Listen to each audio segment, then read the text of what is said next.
Welcome दोस्तों, आपके अपने नर्सिंग अपडेट चैनल पे और एनजी कोचिंग पे आपका स्वागत है। देखिए, आज अपन कम्युनिटी हेल्थ नर्सिंग का बहुत ही ज़्यादा इम्पोर्टेंट टॉपिक, गोल्डन टॉपिक भी आप इसे कह सकते हैं। जो भी कम्युनिटी हेल्थ नर्सिंग की एग्जाम होगी उसमें ये क्वेश्चन आएगा, मतलब 100% आएगा। तो देखिए, मैं आपको ऐसा डाटा प्रोवाइड करूंगा कि आपको इसमें 5 आउट ऑफ 5 मार्क आप इसमें ले सकते हैं। तो देखिए, वीडियो को पूरा देखिए, वीडियो आपको बहुत हेल्पफुल होगा। और ये जो टॉपिक है, ये टॉपिक बहुत ही ज़्यादा इंपॉर्टेंट है। तो कौन सा टॉपिक है? तो ये है नेशनल रूरल हेल्थ मिशन। इसे अपन क्या कहते हैं? NRHM। देखिए, इसका सिंबल कैसा होता है? देखिए, ये है नेशनल रूरल हेल्थ मिशन। तो देखिए, देखते हैं फर्स्ट क्या है। इंट्रोडक्शन क्या है? फर्स्ट इंट्रोडक्शन देखिए, national rural health mission is a strategy of government. ये क्या है? एक गवर्नमेंट ने दी हुई स्ट्रेटजी है। NRHM, national rural health mission. It provide the integrated comprehensive primary health care rural people, specially poor and vulnerable. पर तो ये क्या करती है? जो रूरल एरिया के पुअर और वल्नरेबल पीपल रहते हैं, उनको प्रिवेंटिव, प्रमोटिव और क्यूरेटिव केयर प्रोवाइड करती है। देन थर्ड देखिए, दो honourable prime minister launch NRHM 12 अप्रैल 2005। तो ये जो प्रोग्राम है, ये कब लॉन्च हुआ था? तो 12 अप्रैल 2005, 12 अप्रैल 2005 को ये NRHM प्रोग्राम लॉन्च हुआ था। देखिए, ये क्वेश्चन कॉम्पिटिटिव एग्जाम में भी पूछा जाता है कि जो NRHM है, ये कब लॉन्च हुआ था। तो आपको पता होना चाहिए कि जो नेशनल रूरल हेल्थ मिशन है, वो प्रोग्राम 12 अप्रैल 2005 को क्या लॉन्च हुआ था। उसके बाद में देखिए, NRHM को ही क्या कहते हैं? तो NRHM को ही अपन अम्ब्रेला प्रोग्राम कहते हैं। NRHM is also called as the umbrella program. It is give the concept of आशा। तो NRHM ने ही क्या कॉन्सेप्ट लाया था? आशा। आशा मीन्स क्या होता है? आशा का फुल फॉर्म क्या होता है? Activity social, accredit social health activity से क्या होता है? आशा का फुल फॉर्म होता है। देखिए next, to make a public health system accountable, affordable and accessible by improve the management of community action. तो देखिए, कम्युनिटी में ऐसे कुछ मैनेजमेंट करते हैं या ऐसे कुछ एक्शन लेते हैं, जैसे जिसकी वजह से जो पब्लिक हेल्थ सिस्टम है, वो अकाउंटेबल होगी, अफोर्डेबल होगी और एक्सेसिबल होगी। और जिसकी वजह से जो अपना कम्युनिटी का जो हेल्थ स्टेटस है, वो क्या होगा? इम्प्रूव होगा। और जो हेल्थ है, वो कैसे मिलेगी? अकाउंटेबल रहेगी, टाइम टाइम पे मिलेगी, अफोर्डेबल रहेगी, इजीली अपन अफोर्ड कर सकेंगे और एक्सेसिबल रहेगी। तो ये है, तो ये पूरा क्या हो गया उसका इंट्रोडक्शन। तो देखिए, बहुत ही इजी तरीके से मैंने आपको इसका इंट्रोडक्शन बताया हुआ है। नेक्स्ट देखेंगे अपन ऑब्जेक्टिव, ऑब्जेक्टिव ऑफ NRHM। तो देखिए, फर्स्ट ऑब्जेक्टिव क्या है? Reducing infant mortality rate. देखिए, इसमें क्या हो रहा है? फर्स्ट ऑब्जेक्टिव में इन्फेंट मोर्टेलिटी रेट रिड्यूस हो रहा है। तो करंट 41,000 टू 31,000। देखिए, 41,000 टू 31,000 तक इसका जो रेट है, वो रेट रिड्यूस हो रहा है IMR का टू 2010 तक। कितना? 2010 तक। देखिए, NRHM कब लॉन्च हुआ था? 12 अप्रैल 2005। तो उसका जो करंट IMR रेट कितना था तब? 41,000। तो इसका ऑब्जेक्टिव क्या है? जब NRHM 2010 में जाएगा, तब तक जो IMR रेट है, वो 30 पर 1000 होना चाहिए। ऐसा रिड्यूस होना चाहिए, ऐसा ये इसका फर्स्ट ऑब्जेक्टिव है। देन सेकंड ऑब्जेक्टिव देखिए, reducing a maternal mortality rate MMR current 300 पर लाख टू 100 पर लाख बाय 2010। इसमें भी जो मैटरनल मोर्टेलिटी रेट है, वो 300 पर लाख से 100 पर लाख 2010 तक रिड्यूस होना चाहिए। देन ये second objective. Then third objective देखिए, reducing total fertility rate from 2.6 to 2.1 by 2010। तो देखिए जो टोटल फर्टिलिटी रेट है वो 2006 2.6 से 2.1 तक रिड्यूस होना चाहिए। कब तक? जो 2010 तक। दिन बाद में increasing awareness of respiratory tract infection और sexual transmit infection or HIV or AIDS from current 36% to 100% by 2010। तो देखिए इस जो अवेयरनेस है, जैसे कि स्प्लिट इन्फेक्शन हो गया, सेक्सुअल ट्रांसमिट इन्फेक्शन हो गया और HIV एड्स हो गया, उसकी जो करंट उसकी जो करंट परसेंटेज थी वो 36% थी। तो इसकी अवेयरनेस 100% होनी चाहिए। कब तक बोले? 2010 तक। ये इसका एक और ऑब्जेक्टिव था। Then complete immunisation, next objective क्या था? कंप्लीट इम्यूनाइजेशन, सभी को कंप्लीट इम्यूनाइजेशन मिलना चाहिए। बाद में improving the access maternal and child health care services to nutrition and sanitisation. जो मैटरनल चाइल्ड हेल्थ सर्विसेज है उसमें जो न्यूट्रिशन है, सैनिटाइजेशन है, वो क्या होना चाहिए? इम्प्रूव होना चाहिए। और उसके एक्सेस क्या होना चाहिए? सभी इम्प्रूव होने चाहिए, टाइम टू टाइम उनको मिलना चाहिए। ये भी उसका एक ऑब्जेक्टिव था। बाद में नेक्स्ट ऑब्जेक्टिव देखिए, doing a prevention to control communicable और नॉन कम्युनिकेबल डिसीज। तो अपने को प्रिवेंशन करना है और कम्युनिकेबल और नॉन कम्युनिकेबल डिसीज भी क्या करने हैं? प्रिवेंट करने हैं। ये भी एक नेशनल रूरल हेल्थ मिशन का एक ऑब्जेक्टिव था। नेक्स्ट ऑब्जेक्टिव देखिए, strengthening comprehensive primary health care services. जो भी प्राइमरी हेल्थ केयर सर्विसेज है प्राइमरी लेवल पे, उनको क्या करना था? स्ट्रॉन्ग करना था और कॉम्प्रिहेंसिव केयर प्रोवाइड करनी थी, जैसे कि प्रिवेंटिव, प्रमोटिव और क्यूरेटिव केयर प्रोवाइड करनी थी। कहा? प्राइमरी हेल्थ लेवल पे और प्राइमरी हेल्थ सर्विसेज। और नेक्स्ट ऑब्जेक्ट देखिए, achieving population stabilisation and balance in the sex ratio.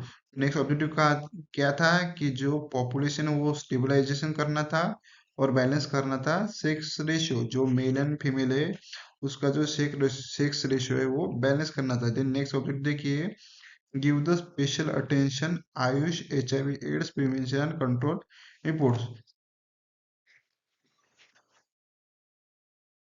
जो भी आयुष था उसे स्पेशल अटेंशन देना था और जो HIV एड्स है उनको प्रिवेंट करने के लिए और कंट्रोल में लाने के लिए भी स्पेशल इफोर्ट्स अपने को देना था। तो ये क्या हो गए? पूरे NLHM के टोटल ऑब्जेक्टिव हो गए। तो देखिए मैंने बहुत ही इजी तरीके से मैंने आपको इंट्रोडक्शन और उसके ऑब्जेक्टिव बताई है। देखिए नेक्स्ट क्या है, देखते हैं अपन। तो नेक्स्ट है उसके एम्स एंड पर्पजेस। तो एम्स क्या है देखेंगे। NRHM aims to correct the enable health system to effectively handle allocation to promote the policy strengthening of public management and service to delivery country।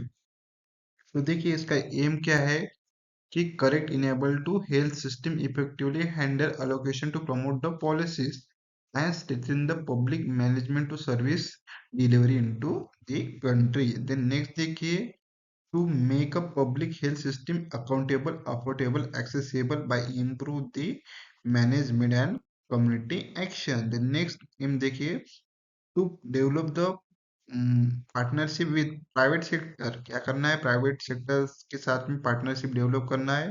So quality of health care services provide to the poor people. क्या हो सके उससे? जो poor people है उनको quality of service provide कर सके। इसलिए next, to make health professional and paramedical deliver to quality health services in the rural area। जो भी प्रोफेशनल है क्या कर सके? जो भी रूरल एरिया है वहाँ जो हेल्थ सर्विसेज है वो क्वालिटी प्रोवाइड कर सके। तो ये भी इसका एक क्या था? एम था। इसका एक एम था, एक पर्पस था। तो ये क्या होगा? AIIMS and purpose. तो नेक्स्ट देखिए क्या है। तो नेक्स्ट है स्ट्रेटेजीज। स्ट्रेटेजीज क्या है? देखिए एनर्जिज्म की स्ट्रेटेजीज क्या है। The formulating strategy are the basic principle of health for all. तो ये जो स्ट्रेटेजीज है, स्ट्रेटेजीज किसके बेसिस पे फॉर्मुलेट किए थे? तो health for all, that is equitable distribution, community participation and intersectoral coordination and appropriate technology at village, district, state and national level। तो देखिए ये जो हेल्थ फॉर ऑल इसके प्रिंसिपल पे ये फॉर्मुलेट की थी स्ट्रेटेजी एनआरएचएम की। इसमें क्या होता था? इक्विटेबल डिस्ट्रीब्यूशन, जो भी केयर प्रोवाइड करेंगे वो इक्विटेबल डिस्ट्रीब्यूट करेंगे, उसमें कम्युनिटी का ज़्यादा से ज़्यादा पार्टिसिपेशन होगा, इंटर सेक्टर कोऑर्डिनेशन हो गया, प्राइवेट सेक्टर हो गया, गवर्नमेंट सेक्टर हो गया, then appropriate technology we use in appropriate technology at village level और डिस्ट्रिक्ट लेवल और स्टेट लेवल और नेशनल लेवल।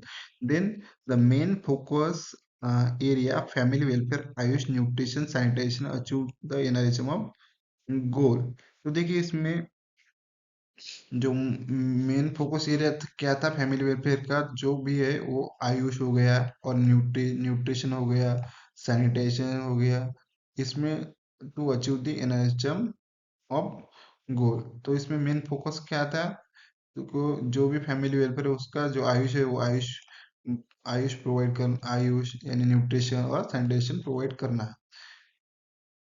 नेक्स्ट स्ट्रेटेजी देखिए, action plan at the community level, ASHA, the government recommended to over 4 lakh female ASHA, 1/4,000 population, flexible tribal or hilly or deserted area in 18 high focus area with poor health indicator, we health infrastructure to increase the accessibility of the health and services। तो देखिए हमको पता है कि NRHM ने आशा का concept दिया था, तो जो भी गवर्नमेंट है वो गवर्नमेंट ने क्या रिकमेंडेड किया था कि 4 लाख फीमेल आशा आशा रिकमेंडेड किए थे, उसमें पर थाउजेंड वन आशा, जैसे कि 1000 पॉपुलेशन होंगे तो एक आशा होगी। और जो भी फ्लेक्सिबल और हिली और ट्राइबल एरिया है उसमें जो भी 18 एरिया है उस पे ज़्यादा से ज़्यादा फोकस किया था, जिसमें जो पुअर हेल्थ इंडिकेटर्स है या वीक हेल्थ इंफ्रास्ट्रक्चर है उसमें जो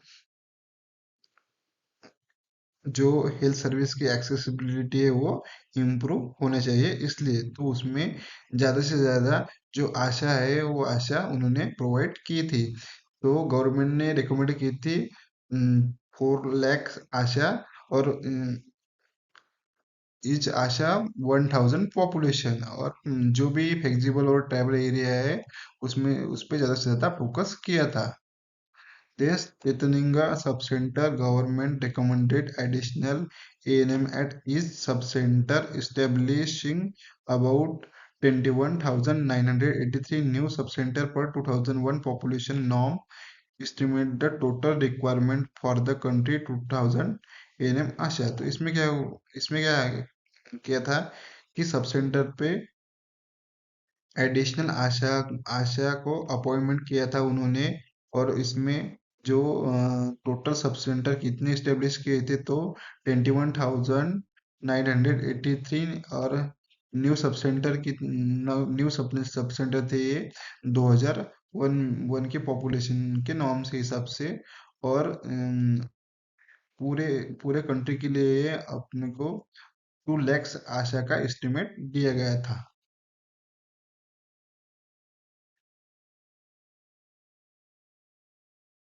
नेक्स्ट देखिए, strengthening primary health centre government propose the availability of 3 staff nurse against 1 staff nurse appointing posting AYUSH doctors over above the medical officer posted PSC additional 24,000 MBBS Ayush doctor and 46,000 staff nurse provided 24/7 hours of services. It is also proposed to have an additional 4,436 PSCs for 2001 population। तो इसमें भी क्या हुआ था कि जो भी staff nurses है उनको बढ़ा के दिया था, उनकी अपॉइंटमेंट ज़्यादा की थी। जो भी आयुष डॉक्टर है उनको भी उनके साथ एक एक एक उनके साथ भी एक स्टाफ नर्स दिए थे, और जो भी पीएससी है पीएससी से वहाँ पे भी जो स्टाफ नर्स है ज़्यादा से ज़्यादा अलॉटेड की थी।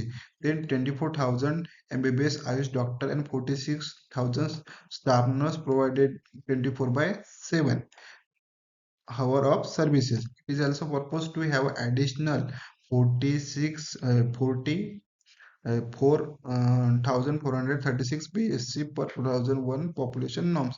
तो जो भी 2001 का जो पॉपुलेशन नॉर्म के हिसाब से 4,436 पीएससी थे, एडिशनल पीएससी थे, तो उसमें जो भी स्टाफ नर्स है वो 24/7 24/7 आवर्स ऑफ सर्विस प्रोवाइड कर रहे थे। उसमें कुछ जो एडिशनल स्टाफ है 46,000 एडिशनल स्टाफ उन्होंने अपॉइंट करके दिए थे कि यानी इसमें क्या है कि जो भी स्टाफ नर्स है उस स्टाफ नर्स की जो भी स्टाफ नर्स की जो अपॉइंटमेंट है वो अपॉइंटमेंट बढ़ा दी गई थी। जैसे कि नॉर्मली स्टाफ जो होता है 3 पोस्टिंग होगा तो उसमें और एक ऐड कर दिया था और उसमें 4 स्टाफ और जो भी आयुष डॉक्टर है उनके साथ भी एक स्टाफ नर्स दी थी। ऐसे अलग अलग से उन्होंने स्टाफ नर्स को 24/7 सर्विसेज प्रोवाइड करने के लिए उन्होंने बढ़ा के दिया था। देन नेक्स्ट देखिए, for strengthening community health center, the government purpose the function 30-bedded rural hospital in the community health center CSC level to provide a round the clock round the clock hospital services with the specialist facility, 7 specialists and 9 staff nurse. The plan is have separated Ayush setups and additional 3,332 CSCs in upgradation in phase. In manner, all the CSCs are in first made refer units to provide the emergency obstetric newborn care or ensuring the availability of doctor nurses in area। तो देखिए, जो भी community health centre है उसे क्या है strong किया था इसमें। तो अपने को पता है जो कम्युनिटी हेल्थ सेंटर है ये क्या है, फर्स्ट रेफरल यूनिट है। तो देखिए इसमें क्या हुआ था कि जो गवर्नमेंट है उन्होंने फंक्शनली 30 बेडेड का एक रूरल हॉस्पिटल लिया था कम्युनिटी हेल्थ सेंटर में। जैसे कि वो जो भी सीएससी लेवल है उसमें provide round the clock hospital service provide कर सके। उसमें कुछ स्पेशलिटीज की फैसिलिटीज दी थी, जैसे कि 7 फैसिलिटीज एंड 9 स्टाफ नर्स भी दिए थे। उसमें ऐसी प्लानिंग की थी कि जो भी आयुष का सेटअप होगा वो सेपरेट होगा और उसमें कुछ एडिशनल 3,332 सीएससी भी अपग्रेडेशन होगा in in phase all manner. आणि all the CSC be first is referral units. मैंने बताया था आपको कि जो ऑल जो भी ऑल सीएससी होंगे वो क्या होंगे, फर्स्ट रेफरल यूनिट होंगे और उनमें जो भी इमरजेंसी ऑब्स्टेट्रिक केयर है, न्यूबॉर्न केयर है, इंश्योरिंग और ऑल केयर वहाँ पे अवेलेबल की जाएगी इन रूरल एरिया। तो ये क्या हो गया, फोर्थ पॉइंट हो गया। देन नेक्स्ट पॉइंट देखिए, strengthening district health plan, focus on area this plan water supply, sanitization, hygiene, nutrition under DHM district health mission. It is integrated all vertical and centrally sponsored scheme. There one project is management unit for all district of state। देखिए district health plan भी इन्होंने strong किया था। उसमें किस पे focus किया था, जो भी वाटर सप्लाई है, सैनिटाइजेशन है या हाइजीन है या न्यूट्रिशन है, तो ये किसके अंडर आएगा, तो under health mission district health mission के अंडर आएगा। इसमें जो वर्टिकल और सेंट्रली स्पॉन्सर स्कीम थी उसका यूज किया था और जो भी एक प्रोजेक्ट था वो प्रोजेक्ट का मैनेजमेंट किया था ऑल डिस्ट्रिक्ट यूनिट के लिए और स्टेट के लिए। देन नेक्स्ट देखिए, strengthening sanitization hygiene. It is cover the total sanitization campaign, information, education, communication activities, school, household, public और सैनिटाइजेशन और programmes.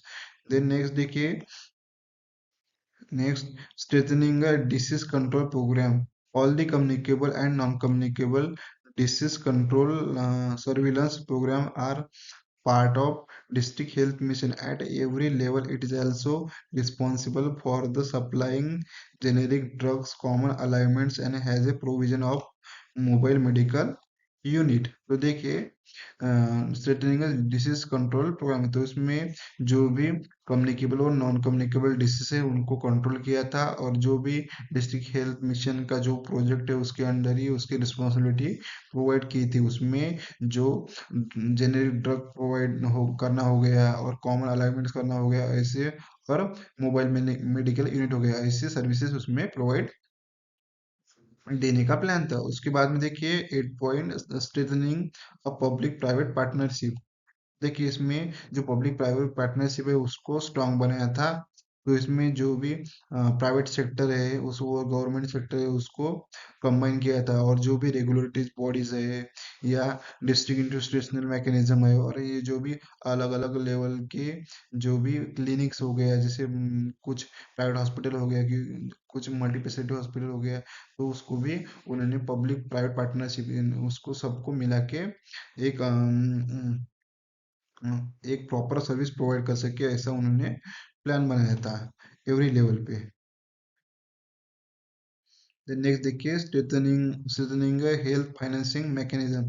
The government planned the strengthen financial mechanism through the accounting system stabilizing hospital care and services periodically.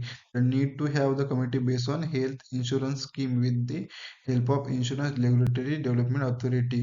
तो उसमें क्या देखिए, इसमें जो health financing mechanism है उसको भी स्ट्रॉन्ग किया था, जिसने कि गवर्नमेंट ने प्लान किया था कि जो फाइनेंशियल मैकेनिज्म है और जो अकाउंटिंग सिस्टम है वो स्टैंडर्डाइजिंग होनी चाहिए, और हॉस्पिटल में स्टैंडर्डाइज केयर सर्विसेज प्रोवाइड होनी चाहिए periodically. The need have committee to base health insurance, जो भी कमिटी हेल्थ इंश्योरेंस भी मिलना चाहिए जो भी कम्युनिटी के पीपल है या पुअर पीपल है उनको, और with the help of insurance regulatory development authority. और जो भी इंश्योरेंस है वो इंश्योरेंस रेगुलरली डेवलप होना चाहिए, उसके लिए एक जो अथॉरिटी है वो भी उन्होंने अपॉइंट की के दी थी, उसको उसको क्या बोलते हैं अपन, regulatory and development authority. Then next देखिए 10 strengthening reorienting health medical education. तो देखिए इसमें क्या है, strengthening health medical education one of the important plan of the government under NRHM. It is emphasized have a referral care chain and guideline and to set up the communication for the excellence in healthcare. तो देखिए इसमें क्या किया था कि जो भी referral chain है उसको स्पेशल गाइडलाइन प्रोवाइड की थी जो भी एनआरएचएम है उसके द्वारा। The capacity of building, it is include the training of ANM skill birth attendance and training of monitoring the ASHA. It is involved in the medical colleges to improve their career progression, medical paramedical staff, strengthening the nursing colleges, A&M training school and partnership with the NGO professional body. तो देखिए जो last point है वो जो capacity building है उसमें क्या है, जो भी एएनएम उसको ट्रेन किया था, जो स्किल बोर्ड अटेंडेंट है उनको ट्रेन किया था, जो आशा है उनको ट्रेन किया था, और मेडिकल कॉलेज है, then improve the career and progression of medical paramedical staff, strengthening the nursing colleges, then A&M training school or partnership of NGO professional bodies. Then next देखिए ensuring the quality and accountability of services delivered to ensure their setting standard by the constitutional community health center and hospital level. तो इसमें क्या है, जो भी quality हो गई या अकाउंटेबिलिटी हो गई वो अच्छी होनी चाहिए, इंश्योर होनी चाहिए, ऐसा उसमें जो भी सर्विस सर्विस डिलीवर करेंगे वो क्या होनी चाहिए, इंश्योर होनी चाहिए, और जो भी सर्विस होनी चाहिए वो स्टैंडर्ड होनी चाहिए, जैसे क्या हो सके जो भी कम्युनिटी हेल्थ सेंटर और हॉस्पिटल लेवल है वैसे होने चाहिए, वो स्टैंडर्ड होने चाहिए इसलिए। तो ये क्या हो गया पूरा, ये पूरा हो गया अपना नेशनल रूरल हेल्थ मिशन, इसको क्या बोलेंगे अपन, एनआरएचएम। तो जो भी एग्जाम के पॉइंट ऑफ व्यू से मैंने ये बहुत ही इजी तरीके से इसमें मेंशन किया है, पूरे इजी तरीके से डाटा दिया है। अगर आप ये वीडियो से पढ़ लेते हैं और इसके नोट्स बना लेते हैं तो आपको आउट ऑफ मार्क मिलेंगे, ये मेरी गारंटी है। तो देखिए आपको अगर वीडियो अच्छा लगा तो आप वीडियो को लाइक कर सकते हैं, ज़्यादा से ज़्यादा लोगों तक शेयर कर सकते हैं, और अपने चैनल को सब्सक्राइब कर सकते हैं, और कम्युनिटी रिलेटेड आपको कौन सा भी टॉपिक लगे तो आप मुझे कमेंट्स कर सकते हैं। मैं आपको एक्चुअल में बहुत ही ज़्यादा अच्छा डाटा निकाल के दूंगा और बहुत ही इजी तरीके से आपको मैं पढ़ाऊंगा। Okay, thanks for watching. ज़्यादा से ज़्यादा लाइक कीजिए, कमेंट्स कीजिए, शेयर कीजिए। Thank you.